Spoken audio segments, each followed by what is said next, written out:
Hello and welcome to PSP Hacking 101 for PSP 1000 or PHAT with me, Bogoblin, from thegamehype.net.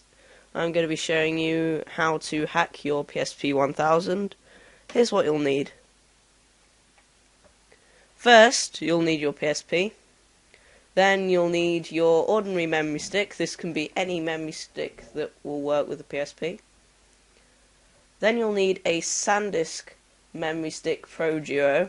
It needs to be SanDisk. I recommend a 1GB because it's cheaper. You can also use this as your main memory stick as well if you have one big enough.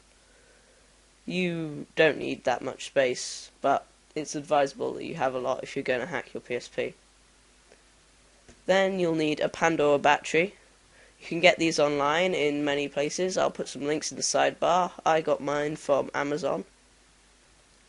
And then, last and not least, you'll need your PSP USB cable, which should come with your PSP. If not, it's a USB to USB Mini B cable.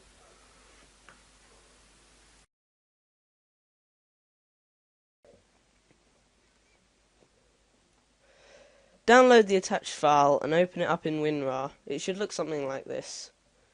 If you don't have WinRAR, we've put a link for that in the description box as well. So, when you open it in WinRAR, it should come up with this. Extract it to somewhere nice. I'm going to extract mine to the desktop, just to make things easier. OK. And it should do all this.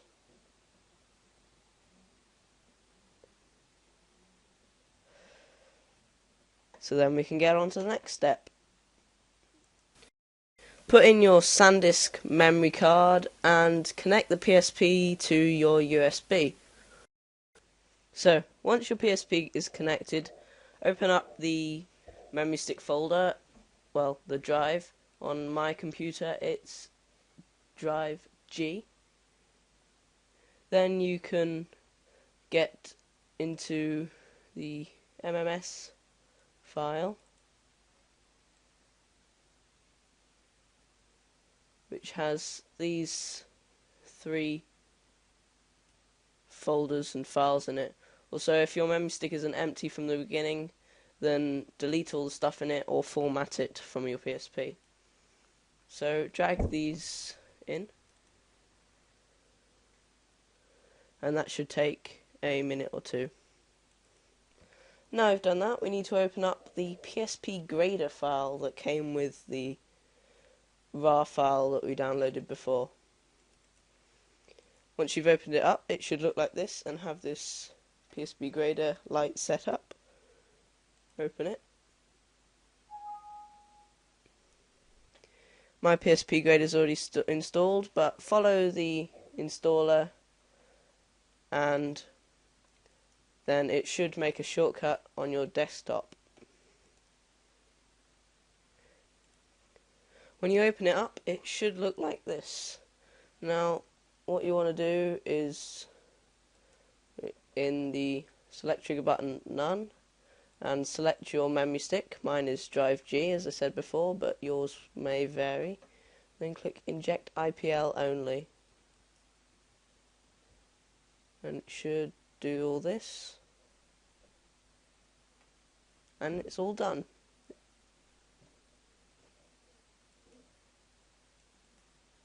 Now open up the other RAR file that's included in the description, and you should find this folder, and you should find these two, this folder and this file here. Now open your memory stick and drag the 550 PVP into the root of the memory stick. It should move it in. Voila. And then go into your memory stick, go to PSP, go to game, and drag update in. And it should move that folder in. And now we are ready to install the custom firmware on the PSP. So now you can take out your USB cable that connects the PSP to your computer,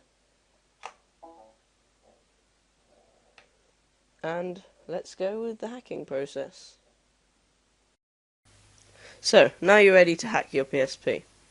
First of all, make sure it's disconnected from all power sources by turning it off, and make sure there's nothing in the power socket and the USB as well. Then you can take off the battery cover and insert the Pandora battery rather than your ordinary battery. Now, remember that when you insert the Pandora battery, it will immediately turn on, and you need to hold the Pandora battery in or it will fall out and cancel the whole process, and you'll need to try it again. So just bear that in mind. So once you've inserted your Pandora battery and the lights have flashed for a few seconds, this is the screen you'll come with. Go up to install 5.00M33 and press X, and it will do this, which is just basically installing it. It doesn't take too long. Remember, you still need to hold the Pandora battery in at this point, and you'll need to hold it in for a minute or two. Once it's done, take out the Pandora battery, which will shut it down, and you can put your normal battery back in, and you'll be able to boot up like you normally do. Remember to securely put the battery pack cover back on. Now turn your PSP back on with the SanDisk memory stick still in, and we'll need to go to the game tab on the XMB and go down to memory stick. Then once you're in there, you'll find a black icon that says 5.50 Gen D3. You can see it there. And then press X to boot that up, and it's another installer, but this will install you to the latest version of custom firmware, which is always nice to have. It takes a little while to install. Doesn't take as long as the last one. And as you can see, it's very similar to installing the last one. It will do some things, and after a minute or two it will be installed.